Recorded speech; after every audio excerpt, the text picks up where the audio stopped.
Good morning, kids. Today we're checking out a brand new video from Prog Magic about what if the EEVEELUTIONS had dual-type evolutions. And we've all been wondering the exact same thing before. Well, we know Eevee can become almost any of the types, but what if their evolutions had evolutions? Let's hop in. EEVEELUTIONS, the nickname for Eevee's evolutions, are arguably some of the most popular Pokemon in existence. With their Definitely. single typing, people have wanted to see what an Eevee Either popular because everyone loves them, or copy pastas. So, evolution of every type would look like. We have even explored that here on the channel. But what if instead of nice. getting one new evolution to cover each of the remaining types, how about we make new dual-typed evolutions to fill the gaps? Well, except for Bug. Except for Bug. Damn it. Ugh. Oh well. Hey everyone, Brandon here. Hey, Toward the Brandon. beginning of this year, I released a video where we gave Reggies their own dual-typed evolutions. Love and y'all it. really seemed to like that. So this is sort of a follow-up to that, maybe even the start of a series. With Reggies being icons in their single-typeness, obviously the next step would be the other notable single-type group, the EEVEELUTIONS. There are 153 possible type combinations. Big thanks to you all for correcting me on that last time, but obviously I'm not going to make 153 EEVEELUTIONs. So instead of making those, we are going to evolve the current EEVEELUTIONs and give them secondary typings that none of this group currently has. This time around, I enlisted the help of a bunch of different artists to help these EEVEELUTION evolutions come to life. Oh, hold on, folks. We'll be right back. And we're back. So make sure to check out their links in the description and show your support. And if you want to become an EEVEELUTION yourself and support the channel, through your financial support you can become a Patreon. All the while getting awesome benefits like sneak peeks at upcoming Fakemon, videos early, I was thinking of, like, what would actually even be an evolution that looks like a fox? Maybe a dark fire type, and it's called, like, the sneak Pokemon? No, that would just be Thievul. And more. Click the link in the description or the pinned comment to check it out and help make more videos like this possible. Let's get on to the video though. But Brandon, I hear you say, most of the EEVEELUTIONs are stone evolutions, which stabilize Eevee's DNA, meaning they can't evolve further. Well, in the end, this is all purely hypothetical, and even so, there are tons of things we had never seen Pokemon do before until they happen. I mean, it's literally not even supposed to matter, because it's all hypothetical, it's just for fun. So realistically, anything can happen. Suck it up. I think I've come up with a bit of a story that justifies these Pokemon's existence. So you know the Eevee Evolution Lab that was introduced in Pokemon Journeys? Where Chloe's special Eevee that they never gave us any payoff for comes from? And they did research into Eevee and its different evolutions? What if they discovered that the unstable genes that were thought to be stabilized upon evolution were actually just laying dormant, waiting for another stimulant to activate them once again? This concept is known as epigenetics and is an actual thing. MatPat of Game Theory did a whole video about how this applies to Eevee as well, which you should definitely give a look after you finish this video. Regardless, none of the evolutionary stones or anything else the researchers tried proved to have any effect. So they brought in a specialist known for their research in bringing out the true power of Pokemon, Colress. Using his research of Pokemon fusion and the findings the lab had already made about evolution genetics, he found that splicing in the DNA of other Pokemon activated these dormant genes and truly completed them. Yes, I know this story is a bit fanficky, but isn't that what Fakemon is anyway? One big fanfic of Pokemon we want to see. In any case, let's see what the fruits of Colress's labor looks like. So of course, we have to start with the OG Evolution trio. And for these first two, I worked with the lovely Foongoose Fakemon. First up is Jolteon. In his research through trial and tribulation, Colress found that the genes of Dragonair were what awoke Jolteon's latent evolution. Wait, creating really? Drukius, an electric dragon type. So, electric and dragon? Huh. I mean, I'm not against it, I'm just curious. Like, why that? Why specifically Dragonair? To evolve the Eon suffix for these names into Eos, coming from nucleus, where most of the DNA of a cell is located, referencing the way in which these Pokemon have evolved further. Plus, it sounds pretty epic and legendary, which these Pokemon kind of are. As you can see, Drukius has embraced Dragonair's Danger Noodle proportions. But why exactly the Dragon type for Jolteon? If anything, shouldn't it be Bug type because it learns Pin Missile? Well, it comes down to Jolteon's design origins. Jolteon's fast nature and coloration may have been inspired by cheetahs, who are super long and thin themselves. But also, it may have been inspired by the Raiju, a Shinto beast that could take Ooh. the form of a dog. The Raiju could also take the form of a porcupine, fox, leopard, rabbit, or in our case, a dragon or quilline. So we took from a special kind Ah. of thunder dragon found across Tibetan and Bhutanese culture called the Druk, from which Good Drukius thinking. gets its name. The Druk is also the national symbol of Bhutan, holding precious jewels that represent wealth. This form of Eastern dragon is smaller and thinner than its Japanese or Chinese counterparts, as it spends most of its time in the sky, and thunder is thought to be this creature's mighty roar. Why Oops. try Febreze card? Hold on, folks. We'll be right back. And we're back. Drukius. The combination of Dragonair's genetics with this Pokemon have calmed Jolteon's previously sensitive nature. When it breathes, rather than a crackle, a loud, thunderous roar can be heard instead. It channels Damn. electricity into the horn-like fur on its head to create a condensed beam of galvanic power. With each of these Pokemon gaining a bit of another Pokemon's DNA, I had the thought, what if these Pokemon received custom moves by fusing the moves each Pokemon knows? So that thunderous roar from Drukius' Dex entry is an actual move, mixing together Dragon Dance and Thunder Wave. This move boosts Drukius' attack by one stage while paralyzing its foe. If this sounds broken, Yeah, it okay. probably is. I'm the ideas person, not the VGC balancing person. These evolutions would also have access to Don't other worry ways about for it. it to learn moves, such as TMs or move tutors, so this isn't the only stab move they could receive. Next in the original trio is Flareon. The DNA that unlocked Flareon's evolution was that of Hippowdon, evolving it into Really? Saharius, a fire ground type. Saharius' name comes from the Sahara Desert, one of the largest and hottest deserts on I wasn't up for that first when you said Hippowdon, but then seeing that design, I like it. the planet. With Flareon and Eevee itself minorly resembling fennec foxes which can be found in the Western Sahara, this was a great fit. Saharius also references a country connected to the eastern side of this desert, Egypt, which is where Saharius' Eye of Horus pattern on its fur comes from. The fact that yeah, it's Hippowdon faint. DNA was used also works as a reference to Egypt, and Africa as a whole given hippos are native there. Not only that, but Saharius draws inspiration from a couple other Egyptian deities, with one being Mahis, who was a lion-headed god of war, Ooh. protection, and weather, which plays into Flareon's partial lion and lion-headed rabbit inspiration, and the Lion sandstorm rabbit. elements of Saharius' mane. These elements serve as a combination between Flareon's mane and the sands of Hippowdon, and the dark underside of Saharius comes from Hippowdon's skin pattern. Speaking of dark underside, the Yeah, strange okay. tips of Saharius' ears make reference to a beast found within Egyptian mythology. This beast is associated with the god of chaos and lord of deserts, Set, and is known as the Shah, or just the Set animal, due to its biological ambiguity. Saharius' Okay. fused move would probably end up being a lot like Scorching Sands. If not just making it Scorching Sands, it just makes way too much sense for this concept and is already a pretty balanced move. I mean, Rounding it's out pretty the damn original trio, fitting. we are switching artists to my buddy Kai Fake Manasar, who handled Vaporeon in the Gen 2 EEVEELUTIONS. With the DNA of Delmise, Vaporeon evolves into Etherius, a water ghost type. Ooh. Vaporeon has the unique ability to turn invisible while in the Okay, water. now hold on. I gotta say this. I like that head design, and it gives me like a King Trident kind of vibe.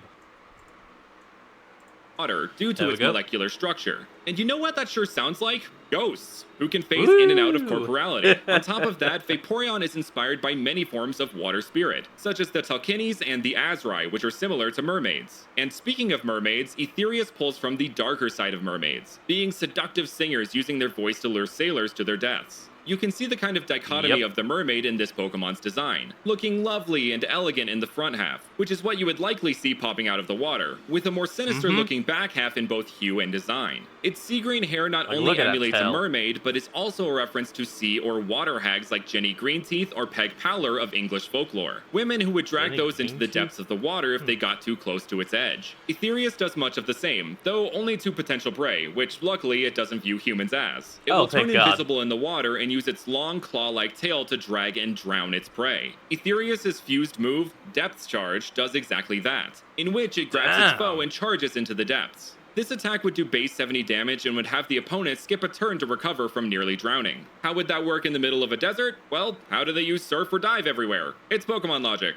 Don't worry about it. Pokemon Speaking of the logic. tail, it is inspired by yet another creature, this time coming from Aztec mythology, the Ahuizotl, also known as the Water Dog, which also has a tendency Huh. to lure people to their deaths, and had a prehensile tail with the monkey's hand on the end of it. Ew, Its that's fur would spike disgusting. up when leaving the water, just like the spiky fur of Etherius. The tail and hair also tie in with that Delmise DNA, as well as the general idea of lurking in the deep, just like a sunken anchor. Etherius' name comes from ethereal, meaning something so light and delicate it's as as if it's not of this world, but also Oh, yeah, as that in makes something sense. spiritual, relating to realms beyond our own, further playing into the juxtaposition of this design. Next, we move on to Espeon, whose evolution was brought about thanks to the introduction of Togekiss DNA, which created Psychic fairy? Zephyus, a psychic flying type. Throughout Psychic flying. Ah.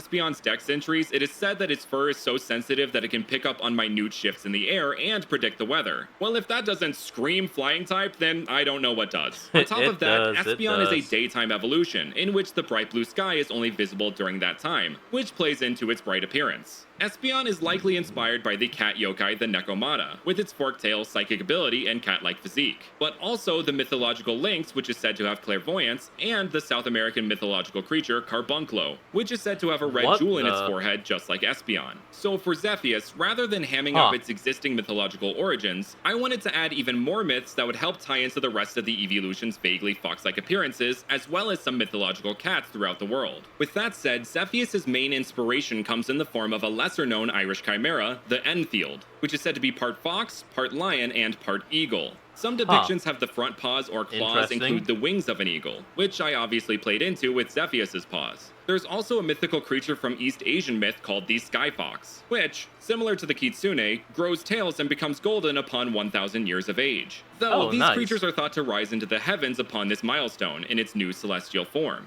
Zephyus reflects this in its coloration, which is a reference to its beta sprite, and by growing an extra tail, which also reflects the Huan cat, a one-eyed, three-tailed cat from Chinese mythology. And speaking of cats, there are many, many winged cats throughout mythology, literature, and pop culture. The Akbars, the Lion of St. Mark, the Aurora Lynx, the Tressum, Catwings, and even Happy from Fairy Tail. These all feed into Zephyus' design. Espeon's ability to read air currents is naturally enhanced upon evolution to Zephyus, with its feather-like fur being able to read these currents during flight to adjust its trajectory at a second's notice, using its 3 reflexive tails. The star-like jewel encrusted into its forehead can absorb sunlight at a much more expedited rate in comparison to Espeon, which it then uses to rain down charged psychic attacks from high above. One of those attacks would be its new fused move, Air Strike, a base 85 flying type attack with a 30% chance to set up a tailwind. Zephyus' name comes from Zephyr or Zephyrus, the personification of the west wind in Greek mythology. We live in Hold on, folks. We'll be right back. And we're back. On to Espeon's partner in crime, Umbreon. This evolution was triggered by the introduction of Seviper DNA, evolving it into Noxious, a dark poison type. This one is a bit of a deep cut. For those who don't know, Umbreon's beta type was poison before it was changed to dark, and its dex entries reflect that, with it supposedly having the ability to secrete poisonous sweat which it sprays at opponents. Even though, as of Gen 9, it doesn't learn a single poison type move by level up, TM, or breeding. So in turn, Umbreon's latent poisonous abilities have been fully unlocked upon evolving into Noxious, coating itself in toxins within seconds, causing any who physically touch it to become badly poisoned. Noxious' fused move would essentially be Baneful Bunker. The name, type, and concept all match Noxious and Umbreon, who are very defense-focused stat-wise. Umbreon has some ties to Roman mythology with Diana the Moon Goddess, who has taken the form of a cat, and Egyptian mythology with Bastet, who was a sun goddess that the Greeks misinterpreted as a moon goddess, and that just kind of stuck. To play into these Roman and partial Greek origins, Noxious' name comes from Nox or Nyx, the Roman or Greek goddess of the night. Nyx was also the wife to Erebus, the personification of darkness, and was mother to Moros, god of doom, the Caries, which were death spirits, Thanatos, the god of death, Eris, the goddess of strife, and the list of children having to do with something negative goes on and on and on, which is referenced in Noxious' dark poison typing. Its armored appearance and coloration are heavily inspired by Nyx's appearance in the popular indie game Hades. Its appearance is also partly inspired by another god of the underworld, Anubis, tying back to its partial Egyptian origin. Love it. Noxious' name, while a combination of Nox and the Eus suffix we've been using, also sounds like noxious, as in something harmful or poisonous to living beings. You may have already noticed, but Noxious and Zephyus kind of have a duo theme going on, with both referencing their beta version and realms outside of Earth,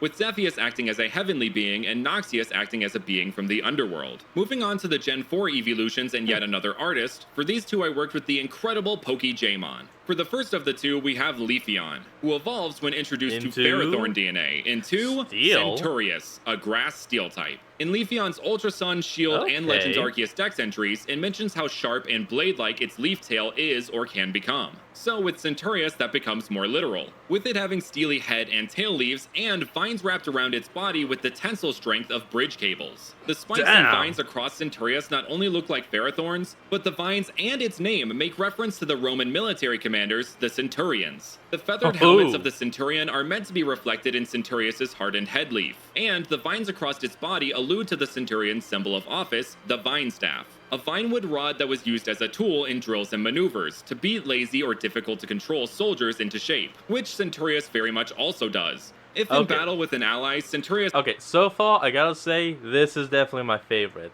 The Flareon evolution is definitely second.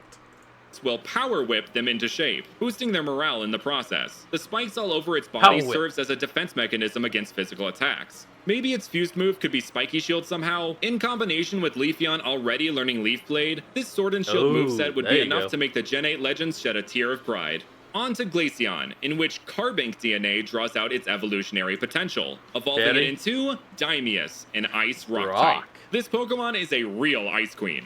No, I mean literally. The combination of Carbink's DNA has brought out the genetic potential from both species. With Carbink holding the potential to mutate into Diancie, this... Oh wait, why did I keep saying Fairy? Sylveon is the Fairy-type evolution, and so probably wouldn't be getting that. Has infused into Daimius, becoming a powerful Pokemon that could rival Diancie itself. This entire concept came to me when I saw that in many of Glaceon's Dex entries that it can create Diamond Dust Flurries, which led me to Diancie's signature move, Diamond Storm. You can see elements of both Carbink and Diancie throughout Daimius' design, with the little neck floof it has covering its mouth, just like Carbink. This also serves as a small reference to the elusive, mouth-concealing Ice Queen Butterfly Ranger, Rita Kaniska from Osama Sentai King Oger, for all my Toku fans out there. Daimius has the ability to summon frigid crystals that both freeze and damage the opponent. This new move is called Diamond Dust, a mutated version of Diamond Storm, being both an Ice and Rock-type move in the vein of Flying Press. Daimius' control of Ice and Rock-type moves is second to none, able to lead entire kingdoms made up of both types of Pokemon within the icy caves it calls home. Daimius and Centurious also both share a theme, given their pre-evolutions shared a generation. Centurious references the loyal soldier, with Daimius of course acting as the queen. They both also have quad weaknesses and share a weakness to fighting. Daimius is even now quad weak to Centurious' steel typing, reversing their type effectiveness from their previous stages. Last but certainly not least, we have the final evolution to be introduced, Sylveon, which I worked with the artist Zabubble Zemens on. Sylveon, when introduced to the DNA of Lucario, would evolve into Devonius, a fairy fighting type. Sylveon's ribbons have the capability to send out a It's like someone took Pinkie Pie, threw her into a war, and this is what you get. soothing aura. What Pokemon has the category the Aura Pokemon?